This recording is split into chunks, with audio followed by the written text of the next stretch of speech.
Have you spoken to the president today yet, sir? No, I didn't speak to the president today. U.S. President Donald Trump severs all negotiation over trade with Canada, and when asked if he spoke to him, Mark Carney thinks that it's a big joke despite the elbows up campaign that he ran on. Welcome back to the Canadian Shield. My name is Sterling.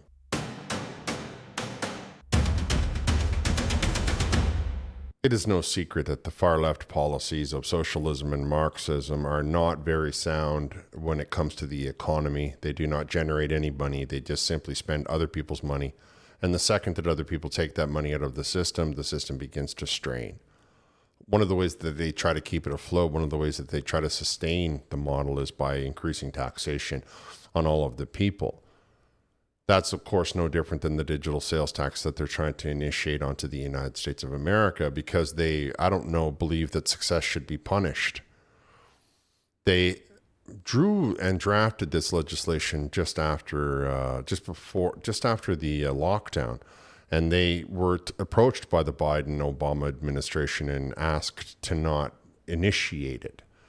And what they said was, well, we'll put it on a hold. And so they began to run in like an amortization. They were saying, well, we're going to be taxing you. We just won't be doing that just yet.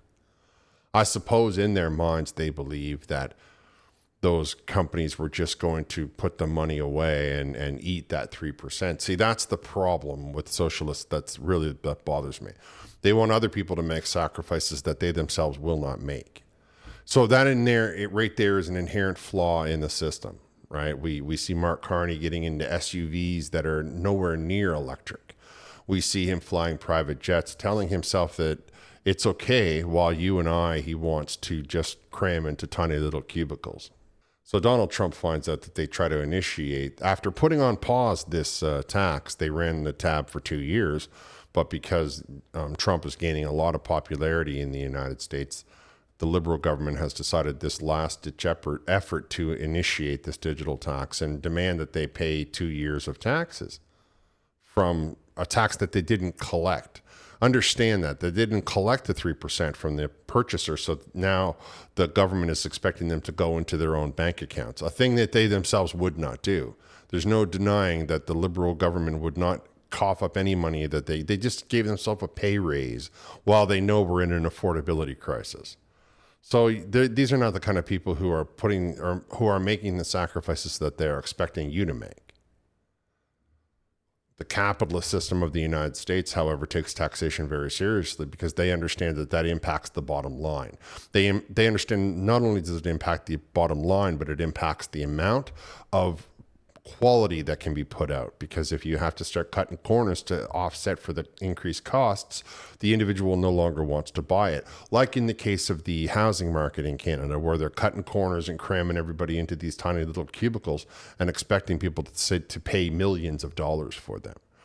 Of course, we can see when we lay bare the two systems, the blatant differences and the flaws in an individual trying to initiate a socialist system that they themselves do not want to be part of, and the capitalist system, which by its very nature is inclusive of everybody. Before we talk about how badly the behavior of the Prime Minister is when on this very important trade negotiation with Donald Trump and how it goes against everything that he had promised Canadians, let's listen to the question that was asked and the very flippant disregard exuded by the Prime Minister of Canada, Mark Carney. Have you spoken to the president today yet, sir? No, I didn't speak to the president today. Any reaction to the news they put on Truth Social today? We'll continue to conduct these complex negotiations. Well, he claims they're very important negotiations, but just a second ago, he was laughing his head off at the suggestion that he would have called up the guy that's in charge of these very important negotiations. I think that it's really kind of telling that he believes it's a joke that he would be able to call up President Trump while during the campaign he said that that's what he'll be able to do right away. He's the guy to get into the negotiation, and yet he's not even the one doing the negotiation. And then when asked about it, oh no, we don't negotiate in public, doesn't seem to bother Donald Trump. Donald Trump, who has successfully negotiated up to 19 deals with 19 different countries, has successfully secured the steel industry in Canada, the steel industry in the United States, the auto industry in the United States, the AI industry in the United States. He has successfully done all of these things because he's not traveling around the world. He's not going to different places. He's staying put and doing the job that needs to be done, a thing that Mark Carney could be emulating. However, it's going to be difficult for Mark Carney to emulate as he travels all over everywhere. I suppose he's only in the country right now because he has to make a show for the Canada Day celebrations. What I find also important is that immediately after he said that, he switched to French, which is a thing that he keeps doing every time he doesn't want to talk to the English press about all of the problems. He gets a lot of breaks when he talks to the French. The French let him off the hook because of all the special treatment that they get.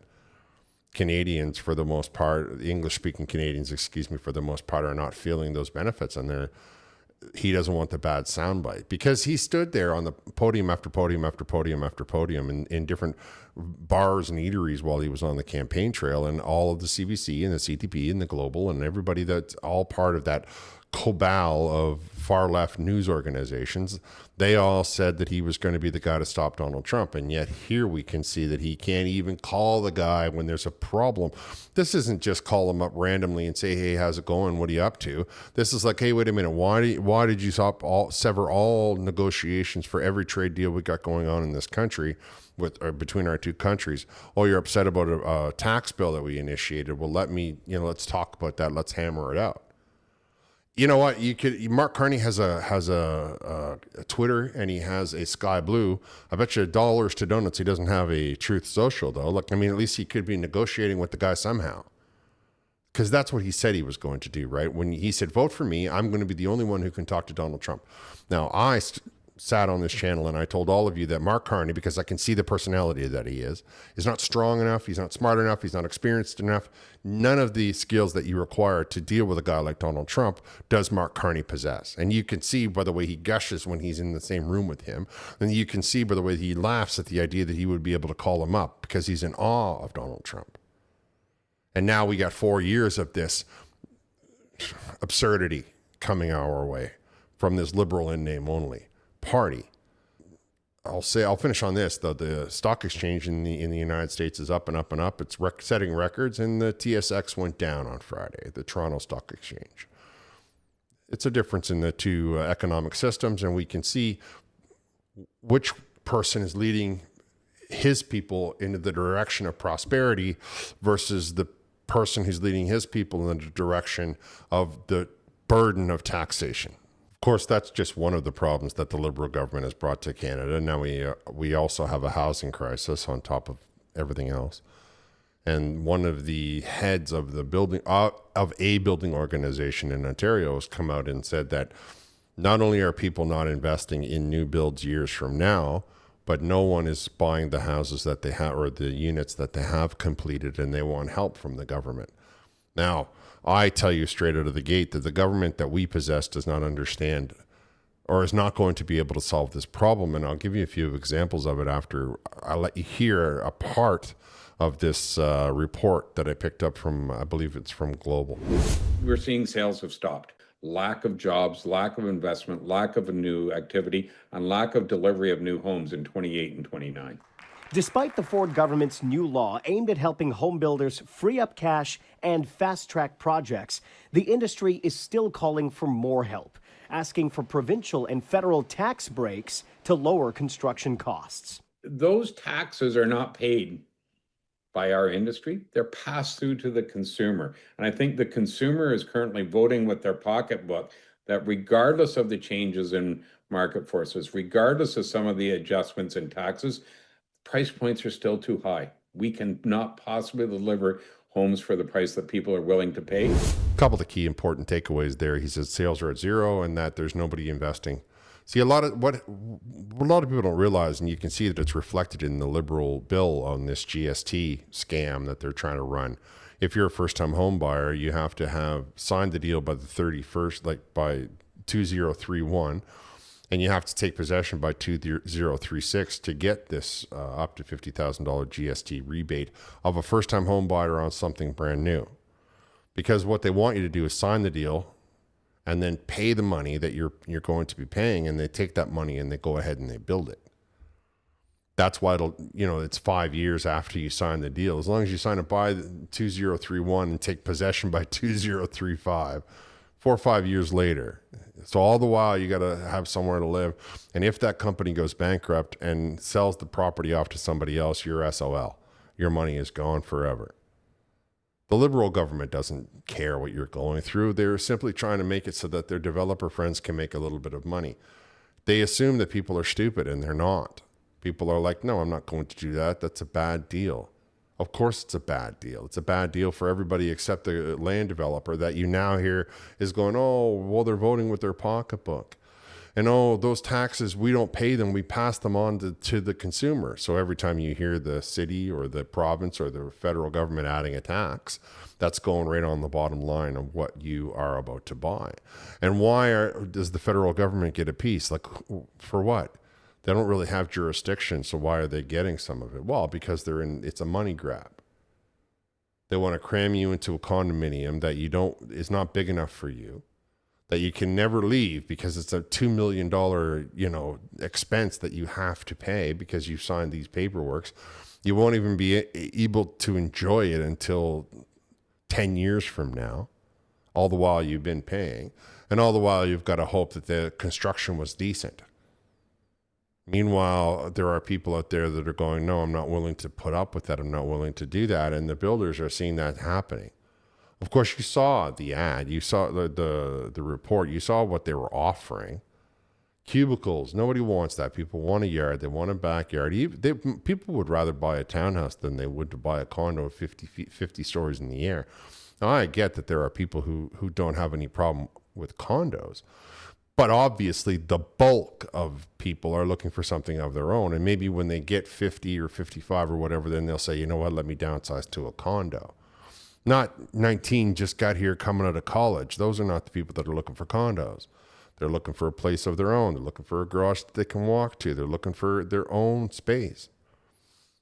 What I really think is amazing is that despite the market saying that we're not happy with what you're giving us, the government is still holding on. The government's passing laws. Now, I've told you 100 times, you can't pass laws. You can't regulate people's opinions. It's their money. They're not going to be taking it to the high density any more than they're going to be taking it to the deep fried cricket store. They would much rather sit on their money than give it to a guy for something that they don't want. I mean, let's be honest. A lot of them are making that money. They're keeping it in the bank. And then they're going back to the country that they got here from, even if it is 10 years later. And they're going to invest that money over there because they understand that they understand the rules over there. They're happier with the way things are working out.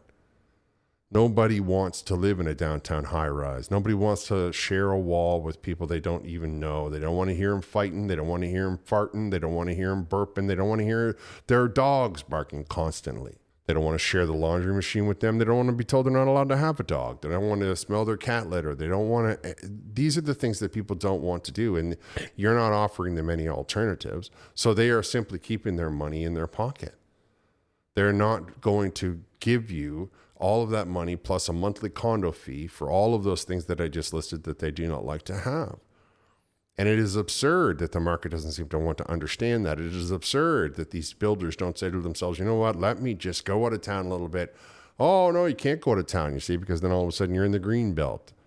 And you've bent some blade of grass, and some person who's never had a kid, who's never tried to own anything, who's never tried to live the grown-up lifestyle or the Canadian dream, is getting in the way, gluing themselves to the road because you're trying to live a lifestyle that humanity has been striving for thousands of years. And the powers that be try to keep them happy so that they can control what you do. And then the people that are at the top saying to themselves, sitting out there on the news going, hey, help us, give us money, give us bailouts because nobody's participating in your system. It's called the silent majority for a reason. And you can see right now that it is speaking very loud. I have told all of you that there's no way the Liberal government is going to be able to get us out of this. Liberal in name only government is going to be able to get us out of this because they are diametrically opposed to having any oil development, even though Canada has a lot of it. In addition, they don't have any inroads into the West. They have only Quebec, right? However, I did at the same time mention in a report that one of the reasons the Americans didn't stop the Israelis from starting a fight with Iran is because ultimately what Donald Trump was after was a stabilization of oil prices for Saudi Arabia to invest in the United States, and for all of the investment in the oil industry in the United States to pay out for the Americans by stabilizing oil prices. Because currently with Iran and Russia flooding the market, the prices are lower, and there's other risks, other investments that are not being made due to the risk of, say, the Yemeni or the Somali.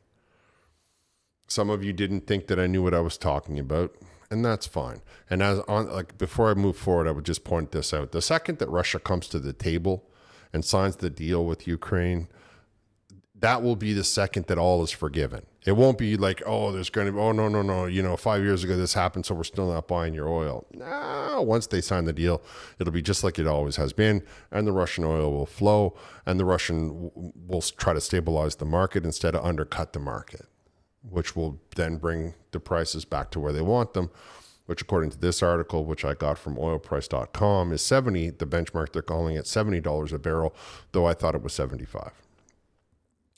Middle East oil disruption risk plunges to 4%.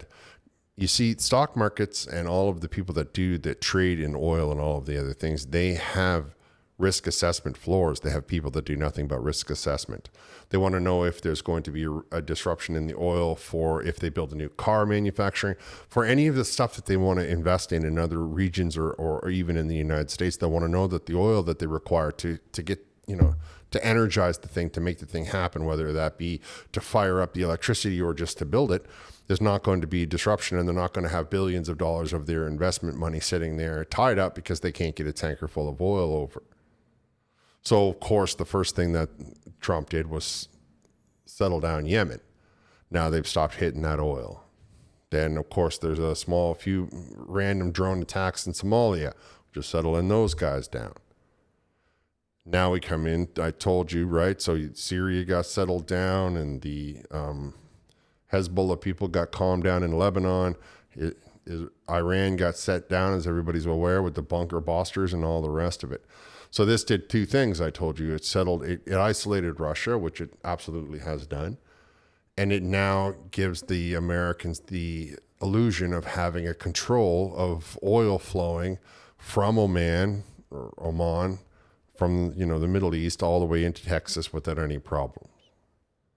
And all of the people that look after that have decided that it's done so well that the risk of any problems is down to 4%, which is nothing in their mind. The risk of crude oil supply disruption in the Middle East has dropped to just 4%, according to options traders Goldman Sachs said in a new note after Israel and Iran agreed to a ceasefire earlier in the week. The bank's analysis reported that options traders are now seeing a 60% chance for Brent crude to average between $60 and $70 over the next 3 months, with a chance of the benchmark topping $70 per barrel at 28%. So before I go on, I would just say a couple of things. Brent crude is what they call the oil that comes out of the Middle East. It's simply a classification. It tends to be light. It's light and sweet, they call it, which means that you can get a lot of gas out of it quickly. I'm not going to break down the types of oil in this video, though I will be doing that because it's impactful to the Canadian situation. Now, I'll come down to I'll just skip a paragraph. Earlier in the week, Goldman Sachs warned that Brent crude could surge over $100 a barrel in case Iran blocks the Straits of Hormuz. The investment bank said this price could materialize if oil flows via the vital checkpoints were cut off by half for a month and remain 10% lower than normal over the next 11 months. So a 10% decrease coming out of the Middle East will make oil cost $100 a barrel. Now, that is not a good idea. They're looking for the sweet spot. They want to know what they are looking for is how much you will pay, me and you, before we decide that it's costing too much. So $100 a barrel, you might think because they're getting more, it's great, but that's not what they want. Then you won't buy as much of it. Then all of their investments that they need the oil for will cost them $25 a barrel more. and so on and so forth. So they've done the calculations. They're at $70, though I'm still convinced it's 75. So even if we say $60 over the course of 11 months, we'll make it so that you will buy more oil, and that will give them more money, right? It's the Walmart school of business, right? The bulk. It's not getting one guy to pay you $1 million. It's getting 1 million people to pay you $5. You see? However, what they're basing that on is that Iran would come out and do already what the Houthis have been settled down for, and that's disrupt the oil flow that's coming out of Oman or coming out of Saudi Arabia, because it comes out the one side and goes up the other, right? And they don't want those ships disrupted. Now, if they can get Russia to sit down, they will have control of that part of the market, because right now Russia's under black market stuff is getting really upset because Iran has just got their butts handed to them. Yemen is settled down. Somalia is settled down, meaning the oil is flowing all the way to Texas, where Donald Trump's new policies are allowing the Americans to make all kinds of different things with that oil, and everybody is getting fat. Everybody except the Canadians are making a lot of money. The Canadians, by contrast, are sitting with a liberal and name-only socialist, being told that we have to do without, that we can't bend a blade of grass or pick a flower, because if we were to do so, it's somehow going to destroy the earth. Any of you out there that are Canadian, you know exactly what I mean. I just think that it was important for us to see that the ramifications of the decisions by the Americans to bomb Iran are much greater than, to them in their mind, much stronger of an impact than just this nuclear missile that they claim. And when you connect all of the dots, you can see that ultimately Trump started out this way. He began this marching process in Yemen with the intent of stabilizing oil prices. And the one flaw right now, the ointment, is Putin not coming to the table and settling down with the Ukrainians, because once he can settle down Ukraine, not only will Russia start to make $70 a barrel or whatever it happens to be for their particular strain, Trump will be able to finish the coup de grace and go into Ukraine and start to get out the uranium, get out all of the metals and all of the things that are inside of that country that he wants to get his hands on, which will give him a toehold in Europe, which will give everybody a lot of money, and everything will stabilize, and there will be less war and more money. Of course, Canada will be looking over the fence, wishing that we had leadership like that. No matter where you voted for right now, I promise you, once you see the level of prosperity flowing out of the United States, you'll be like, well, why can't I have that? And people like me are going to look you straight in the eye and tell you that, well, you should have voted conservative and you would already have that. Instead, you voted against Donald Trump, who's right now making Americans great again, to take his vernacular, not mine. Now, there's one other thing I would point to before I close this up. OPEC boss slams net zero targets, promotes a big future for oil in a Calgary speech. Simply put, ladies and gentlemen, there is no peak in oil demand on the horizon. Now, I will do more on the oil because it's very important that somebody start voicing the contradiction to any of the fear and loathing that comes out of the far left. But for OPEC to say, hey, look, we need even Canadian oil to be put out onto the market, which is, in theory, one of the competitors of OPEC, there must be so much of a demand that it's not even going to bother the OPEC nations, you see?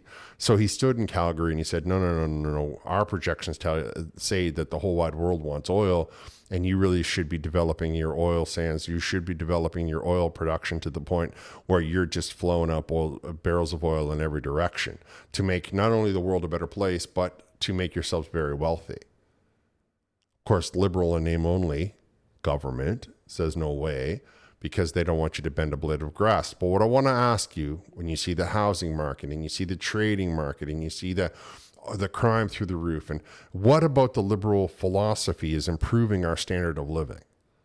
And where in your mind is the government not put there to improve our standard of living? You can leave aside all the rest of it. Just ask yourself that question, because when you get down to the nitty-gritty of your life, when you get down to the things that are bothering you from day to day or that make you happy from day to day, where is the government in any of that? When you think about the things that keep you secure in your day, however, your house, your car, food prices, crime, where is the government in that?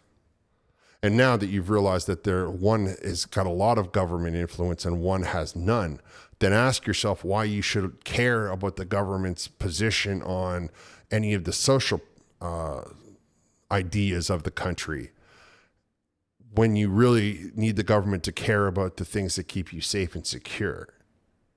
And they need to stop worrying about the rest of it and get down to business and improve our standard of living. Because that's the job. That's what they are expected to perform. That has been the job of the governments since the beginning of government. Cavemen were sitting around going, we really need somebody to take care of these little things. And somebody stood up and said, yeah, okay, I'll do it. And voila, the first government. Now, I get that we want to run around and think in our mind that we're going to have our government separate us into camps, but that's just them trying to control what you do. No matter what camp you are in, I ask you, I challenge you to tell me why it is that you don't think your standard of living is something that matters to you. Let me know what you think down in the comments. I'm going to wrap here. I want to thank you for listening. I'll talk to you next time.